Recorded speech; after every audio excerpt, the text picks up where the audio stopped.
নমস্কার বন্ধুরা, সবাই কেমন আছেন? আশা করি প্রত্যেকে ভালো আছেন। তো আপনারা দেখছেন ভক্তি বাংলা ইউটিউব চ্যানেল। তো এই চ্যানেলে বিশেষত ভক্তি বিষয়ক যে কোনো জিনিস আপনাদের কাছে তুলে ধরি। তো আজও একটি বিষয় নিয়ে, গুরুত্বপূর্ণ বিষয় নিয়ে আপনাদের সঙ্গে আলোচনা করব।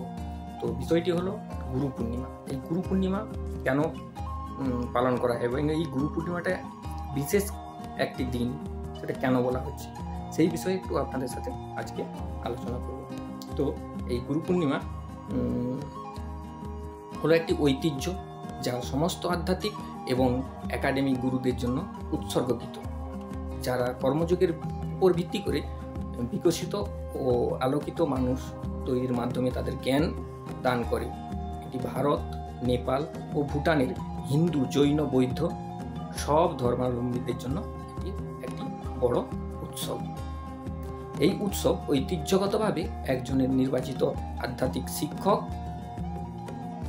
বা নেতাকে সম্মান দেওয়ার জন্যই এই দিনটি, অর্থাৎ গুরুকে তার মর্যাদা কিংবা সম্মান দেওয়ার জন্যই এই গুরু পূর্ণিমার দিনটি বেছে নেওয়া হয়েছে এবং তাদের জন্য এটা কিন্তু বিশেষ একটি দিন। তো হিন্দু পঞ্জিকা ও আষাঢ় মাসে এই পূর্ণিমা তিথিতে এটা পালন করা হয়। আর পরমেশ্বর শিবের দক্ষিণামূর্তি রূপকে গুরুমূর্তি বলা হয়। সপ্ত ঋষি, ব্রহ্মা, বিষ্ণু সহ সমস্ত দেবতারা এই মাসের পূর্ণিমা তিথিকে মহাদেবের কাছে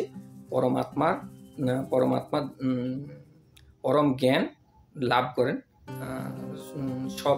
সমস্ত হিন্দু দেবদেবী রয়েছেন, তো শিবকে আদিগুরু মানা হয় এবং শিবের কাছে সবাই এই দিনটি সবার কাছে মানে বুঝতেই পারছেন যে শিবকে কিন্তু আদিগুরু হিসেবে মানা হয়। সেই জন্য এটাকে কিন্তু পরম জ্ঞান লাভ করেন সমস্ত দেবতারা পরম শিবের কাছ থেকে। আর এটাকে কিন্তু ব্যাস পূর্ণিমা নামেও পরিচিত। এটি ঋষি ব্যাসদেবের জন্মতিথি হিসাবে পালন করা হয় এই দিনটি। আর যিনি মহাভারত রচনা করেছিলেন এবং বেদ সংকলন করেছিলেন সেই ব্যাসদেব।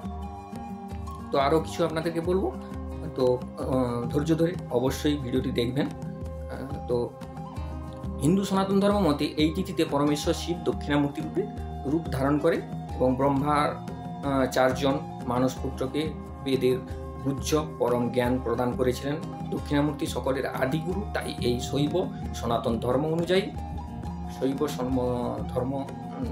অনুযায়ী এই তিথিটি দেবাদিদেব মহাদেবের প্রতি সমর্পিত। তাই শিব জ্ঞান প্রদান করে মোক্ষ লাভের পথ প্রদর্শনকারী মনুষ্যরূপী গুরুদেবকেও বিশেষ প্রতিরূপ হিসেবে পূজা করা এবং শ্রদ্ধা, কৃতজ্ঞতা ও সমর্পণ ভাব ব্যক্ত করা হয়ে থাকে।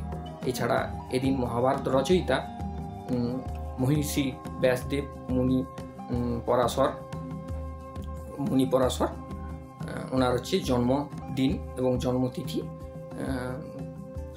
মাতা সত্যবতীর ঘরে জন্মগ্রহণ করেছিলেন। এজন্য এই দিনটি ব্যাস পূর্ণিমা বলেও অভিহিত করা হয় বা বলা হয়। তো বুঝতেই পারলেন এই পূর্ণিমাটা কেন এত গুরুত্বপূর্ণ। গুরু পূর্ণিমার পুজোর নিয়ম যেভাবে আলাদা আলাদা করে কোনো কিন্তু নেই, তবে ভগবানকে নানা ভোগ, নিরামিষ যেমন লুচি, সুজি, খিচুড়ি, তরকারি, ভাজা, পায়েস, ক্ষীর, ছানা, নানা রকমের মিষ্টি ইত্যাদি দিয়ে আপনি ভোগ দিতে পারেন। আর দই, গঙ্গাজল, মধু ও শুকনো ফলাদি সহকারে চরণামৃত তৈরি করে অর্পণ করা যেতে পারে। পূর্ণিমা চলাকালীন নিরামিষ খাওয়াই কিন্তু খেয়ে শুদ্ধ থাকা উচিত। এই গুরু পূর্ণিমাতে কিন্তু নিরামিষ খাওয়াটাই খুবই গুরুত্বপূর্ণ একটা ব্যাপার এবং আপনাদের যে গুরু রয়েছেন তাকে শ্রদ্ধা যাপন জানানোর জন্য এই গুরু পূর্ণিমাটি কিন্তু একটি বিশেষ দিন।